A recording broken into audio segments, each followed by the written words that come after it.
మీకు ఎంత రన్ చేసినా ఫుల్ ఆన్ చాలా ఇయర్స్ నుండి స్మోకింగ్ అలవాటు ఉండి మీకు అసలే ఏమంటారు బ్రీతింగ్ కంట్రోల్ కావట్లేదంటే నేను ఒక సొల్యూషన్ చెప్తా.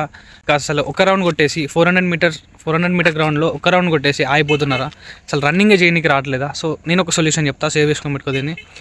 నేనేం చెప్తా అంటే మార్నింగ్ లేచి ఒక లాంగ్ రన్కి వెళ్ళండి. ఈవినింగ్ కాదు, ఈవినింగ్ ఎందుకు వద్దని నేను చెప్తా అంటే ఈవినింగ్ నువ్వు ఎంత దూరమైనా ఉరకగలవు.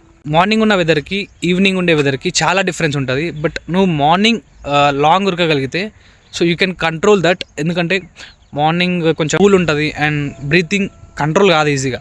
సో నువ్వు మార్నింగ్ రన్ చేయగలిగినావు అనుకో, యూ కెన్ డూ ఇట్. ఎట్లా అంటే రోజుకు ఒకేసారి పెంచకపోయినా ఒక డే పెంచుకో, ఒక డే 1 km వరకు, నెక్స్ట్ డే 1.5, నెక్స్ట్ 2.5, 3.5 అట్లా పెంచుకుంటావో 1 month ట్రై చేయి. 1 month కూడా కాలేదనుకో నెక్స్ట్ మంత్ ట్రై చేయి. సో నువ్వు ఆల్ ఆన్ పోవాలి దీని మీద. నీ బ్రీతింగ్ కంట్రోల్ కావాలన్నా, నువ్వు రన్నింగ్ చేయాలన్నా సో ఏం కాదు, అవుతుంది, అదే చెయ్యి. ఆల్ ఆన్ బో, రన్నింగ్ అదే వస్తుంది నువ్వు చేస్తుంటే డోంట్ వరీ. బట్ నువ్వు రోజు చేయడమే ఇంపార్టెంట్.